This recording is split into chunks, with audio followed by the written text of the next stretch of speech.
l'état d'esprit qui a transformé ma vie. Il y a quelques années, j'étais comme aujourd'hui une personne très ambitieuse qui avait énormément de projets, mais je ne faisais absolument rien pour les réaliser. J'avais beaucoup trop peur, je me posais mille et une questions avant de me lancer, et quand je décidais enfin de faire un projet, je commençais quelques jours et puis j'arrêtais complètement. J'étais celle qui finalement ne foutait rien, celle qui ne se bougeait pas, celle qui subissait complètement sa vie et qui se plaignait de ne pas avancer. Pourtant, aujourd'hui, lorsque j'ai un objectif en tête, lorsque j'ai des projets en tête, je passe à l'action, je les réalise et j'atteins tous mes objectifs. Et fondamentalement, je suis exactement la même personne, je n'ai pas changé, j'ai évolué. Et l'une des évolutions qui a fait que j'arrive à atteindre tous les objectifs que je me fixe, c'est vraiment le changement que j'ai opéré au niveau de mon état d'esprit.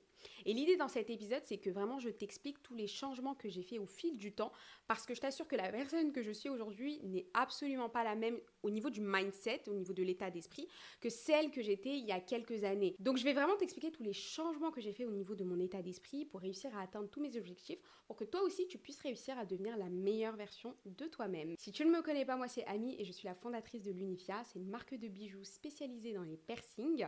L'idée dans ce podcast, c'est vraiment que je te partage tous mes conseils business et dev perso afin que tu puisses évoluer mentalement et financièrement. Sans plus tarder, l'épisode peut commencer. La première chose que tu dois comprendre, c'est que tes pensées reflètent ta réalité. Finalement, ta vie n'est qu'un reflet de ce que tu penses réellement de toi. Si tu estimes que tu ne pourras jamais lancer ce business, tu ne le lanceras jamais. Si tu estimes que tu pourras jamais aller à la salle de sport pour atteindre le body goal que tu t'es fixé, tu ne l'atteindras pas. Si tu es persuadé que tu ne peux pas te lancer sur les réseaux sociaux, tu ne te lanceras pas sur les réseaux sociaux. Parce qu'en réalité, tu peux mentir aux autres. Tu peux même te mentir à toi-même, mais tu ne peux pas mentir à ton subconscient. Si tu penses profondément que tu ne peux pas accomplir quelque chose, tu ne l'accompliras pas. Si au fond de toi, tu ne te vois pas accomplir l'un des objectifs que tu t'es fixé, si au fond de toi, tu ne te sens pas capable de le réaliser, tu vas commencer à faire quelques actions au début parce que tu auras une petite poussée de motivation, mais tu n'auras jamais la discipline sur le long terme. Parce que la première étape, c'est vraiment de visualiser cette personne que tu souhaites être, cet objectif que tu souhaites atteindre et d'être persuadé qu'il est réalisable. Si tu n'es pas convaincu que tu peux le réaliser, ça va être très compliqué pour toi de tenir dans la durée. Si tu n'es pas convaincu que tous les jours tu peux faire des actions pour atteindre cet objectif spécifique, tu ne tiendras pas dans la durée. Tu l'auras bien compris, tu dois être profondément convaincu que tu peux atteindre cet objectif. Parce que si déjà tu n'y crois pas, ça va être compliqué pour toi de mettre en place des actions pour y parvenir. C'est la première étape, c'est vraiment le B à bas. Et je sais que moi, ce qui m'a aidé à ce niveau, c'était le fait d'utiliser les affirmations positives. Donc n'hésite pas à le faire en fonction des objectifs que tu te fixes. Lorsque j'étais au lycée, j'avais un objectif ultime, c'était le fait de me lancer sur YouTube. J'aimais trop les youtubeuses beauté. Vraiment, j'étais fan d'elles et c'était devenu l'un de mes objectifs de vie. Je voulais trop me lancer sur YouTube, mais malheureusement, je ne l'ai jamais fait pour plusieurs raisons. La première, c'est que je ne me visualisais pas comme étant youtubeuse beauté. Je ne m'imaginais même pas être youtubeuse beauté. En fait, pour moi, ça paraissait limite irréel. C'était impossible pour moi. J'étais convaincue au fond de moi, même si je me le disais pas, je pense que mon subconscient était persuadé que je ne pouvais pas atteindre cet objectif. Donc c'est l'une des premières raisons qui a fait, en tout cas selon moi, que je n'ai pas lancé ma chaîne YouTube lorsque j'étais au lycée. La seconde raison, c'est le fait que je manquais terriblement de confiance en moi. Je ne me sentais pas capable. Et la troisième raison, et je pense que ça c'est vraiment celle qui m'a bloqué le plus, c'est le fait que j'avais trop peur du regard des autres. Et ça m'a tellement freinée quand j'étais plus jeune. Il y a plein de choses que je n'ai pas faites parce que j'avais trop peur de ce que les autres allaient penser de moi. J'avais trop peur de ce que les gens au lycée allaient dire de moi. J'avais trop peur qu'on se moque de moi. Et je me suis dit, bah non, en fait, je vais pas me lancer sur YouTube parce que j'ai pas envie d'être confrontée à ce que les autres vont dire de moi. J'avais fait un épisode de podcast sur la confiance et l'estime de soi. C'était l'un de mes tout premiers épisodes de podcast. Et ça me semblait important d'expliquer d'une part la distinction entre les deux, mais aussi quels sont les exercices que tu peux faire lorsque tu as un problème de confiance ou un problème d'estime de toi. Là, je vais expliquer la distinction entre les deux parce que pour la suite, c'est très important. Lorsque tu as un problème de confiance en toi, c'est quand tu n'as pas confiance en tes capacités. Lorsque tu es persuadé que tu ne peux pas accomplir une chose. La confiance en soi, c'est toujours lié aux capacités, aux compétences que tu as. Tu ne te sens pas capable, par exemple, de te lancer sur YouTube parce que tu ne sais pas comment faire, tu ne sais pas comment réaliser du montage, tu ne sais pas du tout comment tu peux poster une vidéo, voilà, toutes ces choses-là, ça prenne avec le temps, mais lorsque tu dis que tu as un problème de confiance en toi, c'est que tu ne sais pas comment réaliser ces choses-là. Alors que lorsque tu as un problème d'estime de toi, c'est un problème avec la valeur perçue, la valeur que tu as de ta propre personne. Quand tu as une faible estime de toi, c'est que tu estimes que ta valeur n'est pas assez haute. Et souvent, les personnes qui ont une très faible estime d'elles-mêmes vont faire des choix qui sont compliqués parfois à comprendre, vont être entourées de mauvaises personnes qui ont tendance à les rabaisser constamment, vont être avec des compagnons, un compagnon par exemple qui est toxique pour elles, parce qu'en fait, elles ne connaissent pas leurs propres valeurs et elles ont tendance à baisser leurs standards parce qu'elles estiment qu'elles ne méritent pas mieux. Dans mon cas, lorsque j'étais au lycée, je n'osais pas me lancer sur YouTube parce que d'une part, j'avais un problème de confiance en moi. J'estimais que je n'avais pas les capacités nécessaires pour me lancer sur YouTube, mais j'avais aussi un gros problème d'estime de moi. Et je pense que c'est vraiment ça qui m'a freinée le plus parce que je n'accordais pas assez de valeur à ma propre personne et j'accordais beaucoup plus de valeur à ce que les autres allaient penser de moi. Et dans mon cas, ça allait plus loin parce que je laissais l'opinion des autres définir ma propre valeur. Si les autres pensaient que lancer sa chaîne YouTube, ça fait pitié, les gens qui lancent leur chaîne YouTube, ils sont bizarres, j'allais être persuadée qu'effectivement, lancer sa chaîne YouTube, ça fait de toi une personne bizarre. Donc, je laissais constamment ce que les autres pensaient de moi définir ma propre personne à tel point que je n'osais plus rien faire. Mais une fois que tu arrives à travailler ton estime de toi, ton opinion, tu vas la valoriser. L'opinion des autres, tu vas pas complètement l'oublier parce que ça, je pense que en fait, c'est quelque chose qu'on a envie de nous faire croire sur les réseaux sociaux, oui, que tu peux t'en foutre à 100% de l'opinion des autres. Je ne pense pas que ce soit vrai, parce que pour moi, on vit en société, et l'être humain, à partir du moment où tu vis en société, enfin, tu peux pas te permettre de complètement mettre de côté l'opinion des autres à 100%. Il y a toujours certains moments où tu vas plus écouter les autres, et même je trouve qu'en un sens, c'est pas quelque chose de mauvais d'écouter ce que les autres pensent. Le problème, c'est quand ton entourage est mauvais, quand tu es entouré de mauvaises personnes, ou alors que tu n'accordes tellement pas d'importance à ce que toi tu penses que la seule opinion que tu valorises, c'est celle des autres. Quand tu as suffisamment travaillé sur toi et que tu as une haute estime de ta propre personne, tu peux entendre ce que les autres ont à dire sans pour autant oublier ce que toi tu ressens, oublier ce que toi tu penses d'un sujet donné. Dans cet épisode, je ne vais pas nécessairement revenir sur les exercices à faire pour que tu puisses améliorer ton estime de toi parce que j'ai déjà fait franchement, c'est une masterclass cet épisode, je détaille absolument tout. Donc je le mettrai dans la description, je t'invite à aller le regarder une fois que ce podcast sera terminé. Mais je t'invite vraiment à travailler ton estime de toi parce que ça va t'aider à te détacher petit à petit du regard des autres. Et ça tombe bien parce que ça fait la transition parfaite sur l'un des seconds points qui m'a énormément aidé à transformer ma vie. C'est le fait de me détacher du regard des autres, me détacher de ce que les autres pensaient de moi. Alors encore une fois, l'opinion des autres comptera toujours quelque part, vous voyez ? Mais le problème, c'est quand cette opinion te contrôle. Quand tu as l'impression que tu ne peux plus rien faire. Tu accordes toujours de l'importance à ce que les autres disent. Et je constate ça d'autant plus avec la génération alpha. Je le vois sur les réseaux sociaux. En fait, on arrive à un stade où je suis dépassée. Je me dis, mais comment est-ce qu'ils font ? C'est-à-dire que tu en as certains de la génération alpha qui trouvent que ça fait pitié de poster sur Instagram. Tu en as certains qui trouvent que ça fait pitié de faire ceci, ça fait pitié de faire cela. Et parfois, quand vous parlez avec des personnes qui sont plus jeunes, qui sont de la génération alpha, tu as l'impression que tout fait pitié, tout est cringe, tu peux plus rien faire en fait. Et ça, c'est typiquement une démonstration de l'opinion des autres qui contrôle ta vie, le regard des autres qui contrôle ta vie. Et je pense qu'arriver à ce stade-là, c'est très problématique. Et beaucoup de gens n'osent pas se lancer, n'osent pas faire des choses, n'osent pas réaliser tel projet parce qu'ils ont peur du regard des autres. Et c'est peut-être ton cas aujourd'hui. Et ça, c'est même pas un phénomène qu'on voit que au sein de la génération alpha, c'est absolument toutes les générations. Toutes les générations, il y en a plein qui ont des problèmes avec le regard des autres. Et les autres, c'est pas seulement les personnes sur les réseaux sociaux, c'est pas seulement les collègues de travail, c'est aussi la famille, les parents parfois. C'est aussi le compagnon. Enfin, parfois, j'entends des histoires qui sont lunaires de gens qui ont la trentaine, la quarantaine, la cinquantaine, qui accordent tellement d'importance à ce que leurs collègues peuvent penser d'eux, à ce que leurs parents peuvent penser d'eux. Et parfois, nous-mêmes, au fond de nous, on sait ce qui serait bien pour nous. Quand tu as envie de lancer un projet qui te tient à cœur, c'est une chose qui est fondamentalement bien pour toi et tu le sais au fond de toi. Mais beaucoup d'entre nous, on n'ose pas passer le cap parce qu'on se dit, mais qu'est-ce qu'un tel va penser de moi?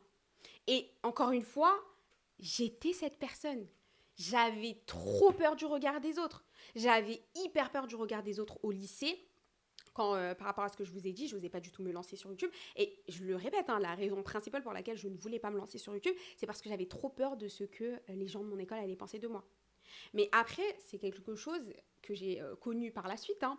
Lorsque j'ai voulu lancer mon premier business, j'ai pas souhaité m'exposer sur les réseaux sociaux parce que j'avais trop peur de ce que les autres allaient penser de moi. C'est pas parce que j'avais du mal avec le fait de m'exposer sur les réseaux sociaux, vous le voyez, je suis 100% à l'aise avec le fait de m'exposer. Moi, c'est pas quelque chose qui me fait nécessairement peur, j'adore ça, j'adore partager avec les gens. Mais j'avais trop peur de ce qu'on pensait de moi et c'est l'une des raisons qui a fait que pendant longtemps, je me suis pas montrée. Je me suis pas montrée parce que j'avais pas une estime de moi suffisamment haute et j'avais aussi des problèmes de confiance en moi, hein, c'est vrai. Mais c'était surtout le gros problème, je pense que c'était un problème d'estime de moi. J'avais trop peur et j'aurais pu développer ce business beaucoup plus rapidement si je m'étais exposée parce que aujourd'hui le personal branding ça peut t'aider à développer encore plus ton business parce que les gens vont s'attacher à toi, vont s'attacher à ta personnalité. Après je regrette pas hein, parce qu'aujourd'hui je suis bien contente de pas m'exposer constamment sur les réseaux sociaux. Enfin j'ai quand même réussi à développer plusieurs marques sans montrer ma tête, sans avoir à constamment être là, donc j'en suis contente aujourd'hui, mais c'est vrai que sur le moment ça me frustrait un peu parce que j'avais envie de faire certaines vidéos, mais comme j'avais trop peur de ce qu'on allait penser de moi, je me disais bah non, je vais pas montrer ma tête, je vais pas le faire. Et en fait, tu arrives à un stade où tu vis limite pour les autres, tu vis même plus pour toi-même. Le fait de travailler ma confiance et mon estime de moi, ça m'a vachement aidé à penser moins au regard des autres. Mais la chose numéro une qui m'a aidé à me détacher complet du regard des autres, c'est le fait de m'éloigner des personnes négatives. Et j'irai même plus loin, après ça c'est moi, mais je coupe les ponts avec les personnes négatives. Moi, je peux pas. Franchement, ici, l'une des choses pour laquelle je suis extrêmement reconnaissante, alors ça m'a pris grave du temps, hein, mais aujourd'hui, t'es une personne de mon entourage. Déjà, si t'es une personne négative, je ne vais pas te laisser rentrer dans mon entourage. Mais parfois, ça peut arriver au début, tout se passe bien, et après, tu te rends compte que ça va pas du tout avec la personne. C'est une personne qui rabaisse constamment les gens. Vos énergies ne matchent absolument pas. Moi, j'ai aucun mal à couper les ponts. Vraiment, aujourd'hui, je n'ai aucun mal parce que j'ai compris qu'il y a certaines personnes qui ne méritent pas de rester dans ta vie. Il y a des gens avec qui tu dois couper les ponts parce qu'ils ne peuvent pas rester avec la meilleure version de toi-même. J'ai réellement accepté de couper les ponts avec les gens qui ne méritent pas d'être avec la meilleure version de moi. En fait, parfois, tu peux penser à cette version de toi. Donc, tu as cet objectif spécifique, tu aspires à devenir cette personne. Et pour devenir cette personne, il y a des étapes par lesquelles tu passeras. Et parmi ces étapes, il y aura le fait de travailler ton état d'esprit, de faire certaines actions, voilà, de te donner à 100% sur un projet. Et il y a des gens qui ne vont peut-être pas comprendre ces sacrifices. Il y a des gens qui font partie de la personne que tu étais avant. Je ne sais pas si tu étais une personne qui sortait beaucoup, qui buvait beaucoup. Voilà, je vous prends un exemple assez commun qu'on voit souvent sur les réseaux sociaux. Voilà, tu étais une personne très fêtarde. Les personnes avec qui tu sortais étaient comme toi. Et quand tu décides de, par exemple, lancer ton business, tu te dis, ou même te lancer sur les réseaux sociaux, tu es focus sur ça, tu décides de moins sortir, de moins voir ces personnes, elles ne vont pas comprendre. Et il y a des personnes qui sont OK avec le fait d'évoluer, qui ne vont absolument pas te juger et qui, au contraire, vont te booster. Mais parfois, tu vas être confronté à certaines personnes qui ne vont pas comprendre pourquoi est-ce que tu ne sors plus, qui ne vont pas comprendre pourquoi est-ce que tu passes toujours pas ces soirées avec eux. Pourquoi est-ce que tu es toujours focus sur ton business, pourquoi tu es toujours focus sur tes projets, pourquoi tu postes toujours sur les réseaux sociaux au lieu d'être avec nous. Ces personnes-là, même toi, au fond de toi, tu sais que tu ne peux pas rester avec elles parce qu'elles vont constamment te drainer vers le bas. Toi, tu cherches à évoluer, tu cherches à devenir la meilleure version de toi-même, mais eux restent dans leur confort. Et le problème n'est pas tant de rester dans son confort, hein. Le problème, c'est quand une personne veut évoluer, une personne veut s'améliorer, mais que toi, tu ne l'acceptes pas. Donc faites attention à ce genre de personnes parce que je vous assure qu'il y a des gens qui sont dans votre vie actuellement qui ne méritent même pas d'y rester. Tu dois accepter que c'est l'un des sacrifices pour parvenir à devenir cette meilleure version de toi-même. Tu ne peux pas rester avec le même environnement négatif qui te draine vers le bas. Et j'insiste là-dessus. Si ton environnement actuel est très positif, tant mieux pour toi. mais il y en a beaucoup, je vous assure. Souvent, quand on a énormément peur du regard des autres, c'est parce que les personnes de notre environnement ont tendance à critiquer ceux qui font des choses. Pourquoi est-ce que j'osais pas lancer ma chaîne YouTube quand j'étais au lycée? C'est parce que j'entendais plein de gens déjà se moquer lorsque j'étais au lycée de personnes qui faisaient de nouvelles choses, donc j'osais plus faire de nouvelles choses. De personnes qui avaient des projets qui étaient différents. De personnes qui ne se contentaient pas de faire exactement ce que nous, on faisait tout le temps. Donc j'ai décidé de faire comme tout le monde parce que j'avais trop peur qu'on dise des choses sur moi. Parce que comme je vous l'ai dit, j'accordais tellement d'importance à ce que les autres allaient penser de moi. Si on me disait que j'étais une meuf trop bizarre et que j'étais chelou, que je faisais pitcher, j'allais y croire parce que j'avais pas une estime de moi assez élevée. Donc faites attention, bien souvent quand vous avez trop peur du regard des autres, quand vous osez même plus lancer un projet parce que vous avez peur d'échouer, parce que parfois même, et ça je l'ai remarqué avec celles qui ont envie de lancer un business ou celles qui ont des projets, vous dites constamment ouais j'ai peur d'échouer, j'ai peur d'échouer, j'ai peur d'échouer. En réalité c'est pas que tu as peur de l'échec, c'est parce que tu as peur de ce que les autres vont dire de toi s'ils voient que tu ne réussisses pas. Parce que si personne ne te voyait et que tu ne réussissais pas, t'aurais pu passer à autre chose. Mais ce qui te tue, le coup de massue, c'est le fait que tu sais que les autres verront ton échec. C'est ça qui te tue au fond de toi. Donc faites attention. Encore une fois, ne vous trouvez pas d'excuses. Vous pouvez vous mentir à vous-même, mais vous ne pouvez pas mentir à votre subconscient. Et il est temps même le fait de se mentir à soi-même, il faut arrêter ça. Si tu veux, mens aux autres. Libre à toi de faire ce que tu veux, mais arrête de te mentir à toi-même. Si tu n'oses pas faire quelque chose parce que tu as trop peur du regard des autres, assume le fait que c'est à cause du regard des autres et travaille sur ça. Mais ne te trouve pas des excuses en mode non, mais il n'y a pas d'opportunité, il y a trop de gens qui se sont lancés. Quand tu vois les excuses que les gens se trouvent lorsqu'ils ont envie de lancer leur business, de se lancer sur les réseaux sociaux, d'aller à la salle, tu te dis mais l'être humain a vraiment une imagination rocambolesque. En fait, il faut arrêter. Assumez le fait que vous n'osez pas faire les choses à cause des gens de votre entourage. Vous aurez déjà fait un pas énorme. Mais il faut en avoir conscience. Il faut se poser les bonnes questions. Et si tu sais que c'est les gens de ton entourage qui te freinent, ma belle, coupe les ponts. Coupe les ponts. Surtout si c'est des amis. Dans le cas de la famille, c'est différent. Moi, je ne vous invite pas nécessairement à couper les ponts avec les gens de votre famille proche. Je précise, je parle du père, de la mère, des sœurs et tout, vous voyez. Quand c'est des tantes éloignées, des cousines éloignées qui sont mauvaises, je vois même pas l'intérêt d'avoir encore des gens comme ça dans votre entourage parce que vous n'êtes pas obligé de les voir tout le temps. Mais dans le cas de la famille proche, des frères et sœurs, de la mère, du père, d'une part, vous pouvez vous éloigner parce que quand les personnes sont réellement négatives et surtout lorsqu'elles sont toxiques, t'as pas à te forcer en fait, tu peux t'éloigner. Mais moi, ce que je vous recommande de faire, c'est vraiment d'éviter de parler de vos projets à ces personnes. Tes sœurs, elles n'ont pas à savoir les projets que tu as pour ta vie. Il y en a, vous parlez trop de vos objectifs à des gens qui vous rabaissent, des gens qui n'ont même pas envie de vous voir réussir, et ça peut être même au sein de votre propre famille. Il y a des personnes qui n'ont pas envie de vous voir réussir. Vous êtes là, vous leur expliquez vos objectifs de vie, vous leur expliquez ce que vous avez envie de faire, vous leur expliquez vos projets. T'es stupide ou quoi ? Vraiment, c'est la pire chose que tu peux faire. Tu sais que la personne, elle est négative avec toi. Tu sais que la personne, elle te rabaisse déjà. Pourquoi tu lui racontes ta vie ? Elle n'a pas à le savoir. T'as pas à raconter à tes amis qui sont... Enfin, tes amis, c'est même pas des amis, ça. Mais aux personnes négatives de ton entourage que tu as envie de faire de ta vie. Je peux comprendre que pour certaines personnes, ce ne soit pas aussi simple que moi, aujourd'hui en tout cas, de couper les ponts. Moi, avant, j'avais du mal. J'arrivais pas à couper les ponts d'un coup. Surtout quand tu as un groupe de copines. Parfois, tu te dis, ça fait longtemps que je les connais. Et je dis ça parce que je l'ai vécu. J'ai pas envie de couper les ponts, mais tu sens que ça fit plus. Tu sens que vous avez plus les mêmes délires, je vous jure. Il y avait des personnes de mon entourage, je me forçais à parler avec eux, à rester avec elles. Parce que je me disais, ça fait longtemps qu'on se connaît, on est des amis d'enfance, mais je sentais bien que j'avais rien à faire avec elles. Je sentais bien que la meilleure version de moi ne perdrait même pas son temps avec des gens comme ça. Donc petit à petit, je me suis éloignée. Elle sortait de temps en temps, j'ai décidé de pas aller avec elle en fait. Non, je peux pas. Je peux pas, j'ai ça à faire, non. Au début, j'avoue que je me trouvais grave des excuses. Ouais, je fais ci, je fais ça, blablabla, blablabla. Et au bout d'un moment, je peux juste pas venir. Et tu vois, quand tu commences à t'éloigner petit à petit des gens, souvent, t'es pas là.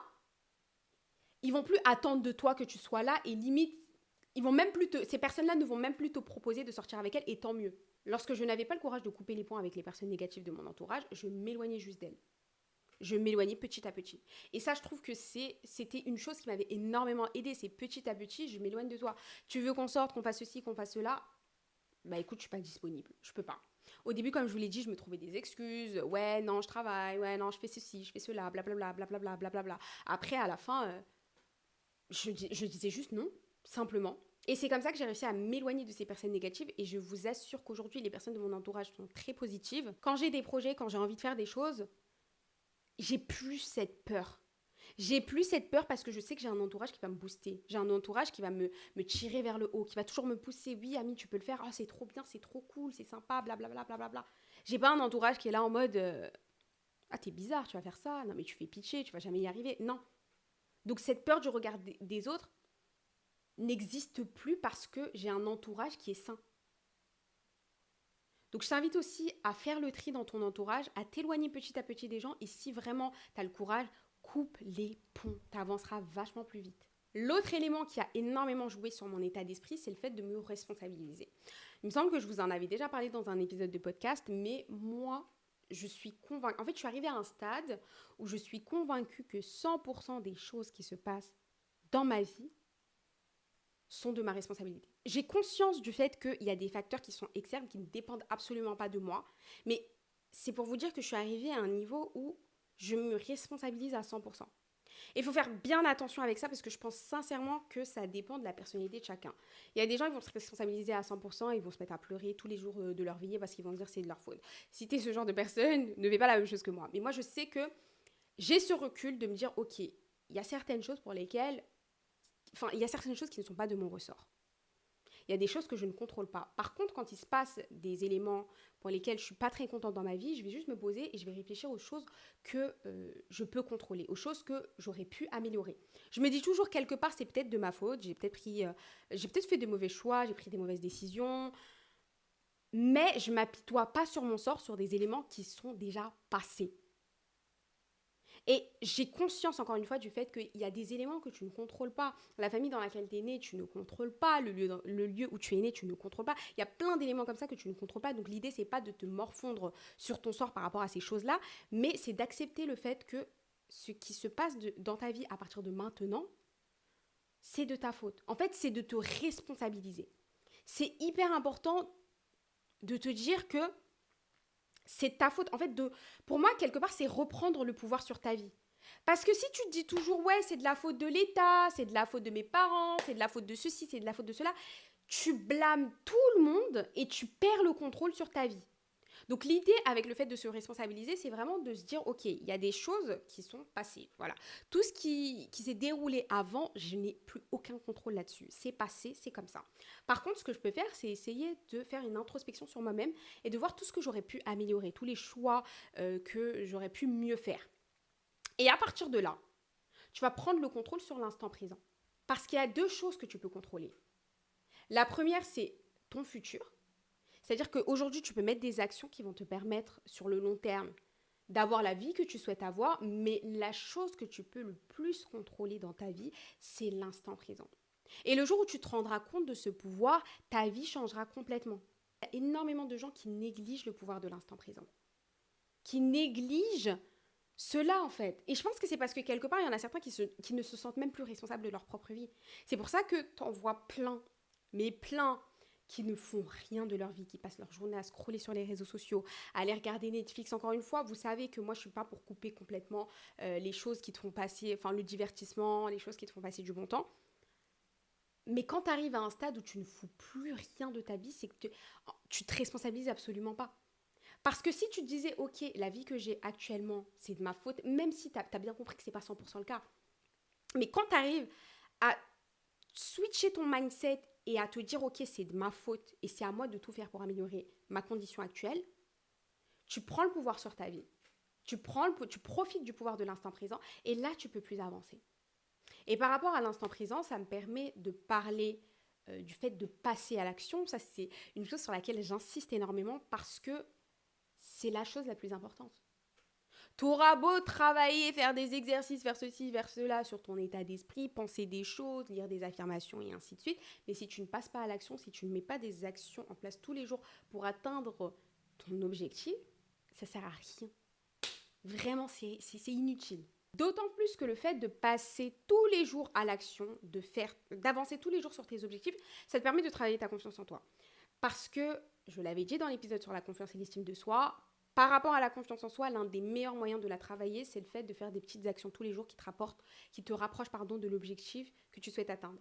Si tu as peur de parler en public, tu n'as pas confiance en toi par rapport au fait de parler en public, le meilleur moyen pour pallier à cela, c'est de tous les jours faire des petites actions qui te permettent de te rapprocher de cet objectif. Parce que plus les jours vont avancer, plus tu seras confiante. Et tu arriveras à un stade où tu pourras parler en public sans aucun problème. Parce que la pratique rend confiant. Lorsque tu répètes une chose tout le temps, ça devient même une extension de toi. Aujourd'hui, le fait de faire des épisodes de podcast, de faire des vidéos, je suis hyper à l'aise de le faire. Je suis très confiante quant à l'idée de tourner une vidéo, mais c'est parce que je l'ai tellement fait qu'aujourd'hui, je me pose même plus de questions, j'ai pas peur, j'ai énormément confiance en moi sur ce sujet donné. Et il y a d'autres sujets sur lesquels je n'ai pas confiance en moi parce que je n'ai pas encore les capacités nécessaires. Mais le fait de passer à l'action tous les jours, ça te permet de travailler ta confiance en toi. Ça te permet aussi de profiter de l'effet cumulé. Tous les jours, tu vas faire des petites actions qui vont te rapprocher de ton objectif. Mais au bout d'un moment, quand tu vas faire ça suffisamment longtemps, tu vas profiter de l'effet cumulé. En fait, tous tes objectifs vont faire comme une petite boule de neige qui va avancer petit à petit. Et au début, la boule de neige, elle est toute petite. Mais après, au fur et à mesure, elle devient grosse, très très grosse, et ainsi de suite. Elle devient immense. Et c'est un peu ça avec les objectifs que tu te fixes. Tu as peut-être un objectif qui est super gros aujourd'hui. Tu es peut-être une personne qui est extrêmement ambitieuse. Peut-être que tu es exactement comme moi. Et je pense, si tu écoutes ce podcast, que c'est le cas. Mais tu as énormément d'objectifs actuellement. Faut pas penser directement aux énormes objectifs. En fait, il faut les couper petit à petit. Tu commences, comme l'exemple de la boule de neige, tu commences par une petite boule et c'est après qu'elle devient grosse. Et le problème aujourd'hui avec les réseaux sociaux, c'est que parce qu'on voit les autres réussir, on pense directement à la finalité, alors que mine de rien, il faut vraiment prendre l'habitude d'apprécier le processus. Et je sais que c'est plus facile à dire qu'à faire, mais il faut te forcer à apprécier toutes les petites étapes en fait qui vont te permettre d'atteindre tes gros objectifs. Et c'est pour ça que c'est aussi important de te récompenser à chaque étape qui sont quand même assez bien, à chaque accomplissement, te récompenser parce que ça va te permettre d'apprécier le process. Et par rapport au fait de passer à l'action tous les jours, l'une des choses que je te recommande de faire, c'est vraiment de traquer le fait que tu travailles au moins 1 heure par jour. Vraiment, pour moi, 1 heure, c'est le minimum quand tu es une personne extrêmement ambitieuse. Quand tu es une personne qui a envie de faire de grandes choses, 1 heure par jour sur tes propres projets, c'est important. Mais disons que, il y a certains jours où tu n'as vraiment pas le temps, au moins 30 minutes, tu vois. Vraiment, moi, je trouve que 1 heure dans ta journée, tu peux les trouver assez facilement. Mais voilà, tu vas vraiment traquer tous les jours le fait que tu passes 1 heure à bosser sur tes objectifs. Parce qu'encore une fois, on ne se focus pas sur les gros objectifs que tu souhaites atteindre, sur toutes tes ambitions, tous les accomplissements que tu veux réaliser. Sois focus sur le process, sur les actions que tu dois réaliser pour parvenir à atteindre ces objectifs. Donc tous les jours, moi par exemple, ce que je vous ai fait un épisode de podcast dans lequel je vous expliquais ma méthode des 6 mois là, que j'utilise. Et là, je suis en cours. Bon, ceux qui ont écouté l'épisode, vous savez de quoi je parle. Mais ce que j'ai fait, c'est que j'ai mis tous mes objectifs que je souhaite atteindre pendant cette période. Je ne vais pas tout vous expliquer parce que j'ai déjà fait un épisode de podcast dessus. Mais l'idée, c'est que j'ai tout noté. Et par rapport aux objectifs que je souhaite me fixer, j'ai pris les actions les plus importantes que je dois faire tous les jours pour parvenir à atteindre ces objectifs.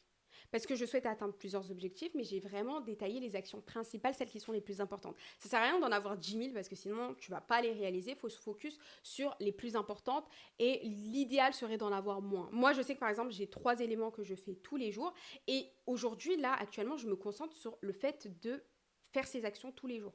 Donc vraiment, je les traque. Je vérifie chaque fin de journée, je regarde si j'ai atteint les objectifs ou pas et ensuite je les coche. Et c'est vraiment ça le plus important, c'est d'être concentré sur le fait de passer à l'action tous les jours et pas d'être obnubilé par le résultat. Enfin, le dernier élément qui m'a permis de complètement transformer ma vie, c'est de me dire, en fait, de m'être convaincue que tous les jours, je dois apprendre quelque chose de nouveau. Et ça paraît très banal dit comme ça, qu'il faut se former constamment, qu'il faut apprendre des nouvelles choses constamment. Mais je vais vous donner un peu plus de détails. Dans un premier temps, ce qu'il faut comprendre, c'est que moi, avant de me lancer dans un nouveau projet, quand j'ai un objectif, je vais prendre le cas où je souhaite lancer mon business. Je vais d'abord me former un tout petit peu. C'est ce que j'ai fait à chaque fois. Je me forme un tout petit peu sur le domaine dans lequel je souhaite me lancer. Par exemple, si j'ai le budget, je vais prendre une formation. Si j'ai pas le budget, je regarde sur YouTube. Mais l'idéal, vraiment, c'est de faire en sorte d'avoir le budget et de prendre une bonne formation.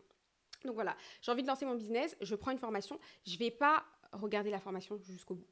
À moins que je sache que la formation soit extrêmement rapide. Mais en général, je ne vais pas faire genre, je ne regarde pas nécessairement la formation jusqu'au bout. Je regarde les premiers modules et je fais en même temps. C'est-à-dire que si je regarde une formation pour lancer mon business dans un domaine spécifique, je vais écouter les premiers modules, par exemple. Je vais écouter 1, 2 modules et ainsi de suite. Et en même temps, je vais faire des actions tous les jours qui vont me permettre de réaliser cet objectif. Parce que, en fait, il y en a, vous attendez trop d'être prêt. Vous êtes trop là, ouais, je suis pas prête, je me sens pas prête. Tu seras jamais prête. Donc arrête avec ça, tu ne seras jamais prête. Moi, ce que je te conseille de faire, c'est de t'informer un tout petit peu. Et ensuite, tu passes à l'action. Pour moi, vraiment, il faut faire en sorte de passer le plus rapidement à l'action. Et je pense que ça, c'est vraiment l'élément qui a fait que j'avance extrêmement vite dans ma vie. C'est que je ne me pose pas 1001 questions. Je passe pas 10 000 heures à me former parce que j'attends d'être prête. Non, je passe le plus rapidement possible à l'action. Mais vraiment, ça, c'est quelque chose que j'ai ancré dans mon état d'esprit quand j'ai envie de me lancer dans un domaine spécifique. Je passe le plus rapidement possible à l'action.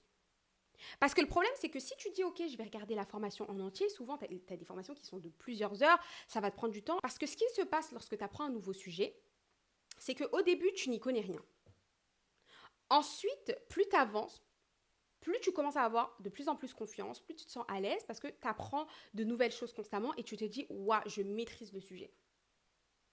Et puis si tu continues à te former suffisamment longtemps, tu arriveras à un stade où tu vas te dire, mais en fait, plus j'en apprends, moins j'en connais. C'est exactement la même chose avec un business, c'est qu'au début, je suis pas du tout confiante, je ne connais absolument rien. Ensuite, petit à petit, comme j'en apprends plus tous les jours, j'ai l'impression de grave maîtriser le sujet parce que je connais plus que la plupart des gens. Mais plus j'en apprends aujourd'hui, j'ai énormément de connaissances et de compétences, mais je sais que ce que je connais, c'est un tout petit peu. Je sais qu'il y a tellement d'autres choses à savoir. Pourtant, j'ai énormément de connaissances, j'ai énormément de compétences, mais en fait, plus tu en apprends sur un sujet, quand tu arrives suffisamment à un niveau avancé, tu te dis, ah ouais, j'ai encore ça à apprendre, je dois encore maîtriser ça, je dois faire ceci, je dois faire cela. Et c'est pour ça que tu ne seras jamais prêt, parce que tu seras toujours en mode, je peux apprendre plus. Tu pourras toujours en apprendre plus sur un sujet spécifique. C'est pour ça que c'est important de te lancer le plus rapidement possible. Et puis, ça te fout un coup. C'est-à-dire que tu es déjà dans la merde. Moi, c'est ce qui s'est passé avec mes business. Mon tout premier business que j'ai lancé, je me suis lancée comme ça dans le tas. Déjà, j'avais pas énormément d'informations en ligne parce que à ce moment-là, il n'y avait pas autant d'informations qu'aujourd'hui. Donc, je me suis lancée avec très peu d'informations. Ensuite, au fur et à mesure, j'ai appris, j'ai testé, j'ai échoué à plusieurs reprises, mais au fur et à mesure, je me formais et c'est comme ça que tu te perfectionnes avec le temps. Faut vraiment comprendre, tu te formes un tout petit peu parce que je te conseille vraiment pas de te lancer dans un domaine comme ça sans rien y connaître. Tu te formes un tout petit peu, en même temps tu passes à l'action et après, petit à petit, tu t'améliores. C'est comme ça qu'on fait les choses, mais vous faites les choses à l'envers. Vous voulez tout connaître, tout maîtriser et après vous lancer, sauf que ça n'arrivera jamais, vous ne maîtriserez jamais à 100% un sujet parce qu'encore une fois, le monde évolue tellement vite qu'il y a trop de choses à apprendre. Et ça paraît bateau, mais j'insiste sur le fait que c'est la chose qui m'a le plus aidée. Tous les éléments que je vous ai cités, ils m'ont vachement aidée, mais le fait de tous les jours prendre le temps d'apprendre de nouvelles choses, de te perfectionner, d'aller plus loin que tout le monde. Alors que tout le monde se repose sur ses lauriers, toi, tu as l'humilité de te dire qu'il faut que tu apprennes encore plus, tu vas dépasser les autres sur le long terme parce qu'encore une fois, l'effet cumulé fera son travail. Toi, tu vas toujours 1% plus loin que tout le monde. Sur une longue période donnée, l'écart se creuse. Donc tous les conseils que je t'ai donnés, j'espère que tu les mettras en pratique. J'espère sincèrement que ce ne sera pas un épisode de podcast que tu vas juste écouter comme ça et tu vas dire bon ok, je passerai à l'action un jour ou ah j'ai écouté cet épisode de podcast, ça m'a un peu boosté et puis tu passes à autre chose. Non, l'idée c'est vraiment que tu mettes en pratique ces changements dans ta vie. Parce que quand je vous dis que ces éléments ont complètement transformé ma vie, c'est vraiment les éléments principaux qui ont joué sur le fait que j'ai atteint énormément d'objectifs que je me suis fixés. Et j'ai encore plein d'objectifs à atteindre, mais je sais que j'y parviendrai parce que j'ai le bon état d'esprit. Et par rapport à l'état d'esprit, l'autre chose sur laquelle je voulais insister, c'est le fait que à chaque fois que vous aurez des nouveaux objectifs, que vous souhaiteriez atteindre un nouveau palier, vous allez devoir retravailler votre état d'esprit. Ça peut être des paliers financiers, ça peut être, je ne sais pas, des paliers au niveau de vos compétences ou autres. Mais ce qui est sûr, c'est qu'à chaque fois que tu as envie d'atteindre des objectifs, à chaque fois que tu as envie d'avoir des accomplissements qui sont encore plus gros, tu devras retravailler ton état d'esprit. Tu devras reprogrammer ton cerveau. C'est vraiment quelque chose qui se fait continuellement. De la même manière que tu apprends tous les jours, il faut que ton cerveau, tu le formates aussi tous les jours. J'espère sincèrement que cet épisode de podcast t'a plu. On se retrouve dimanche prochain pour un nouvel épisode. Sur ce, je te fais de gros bisous.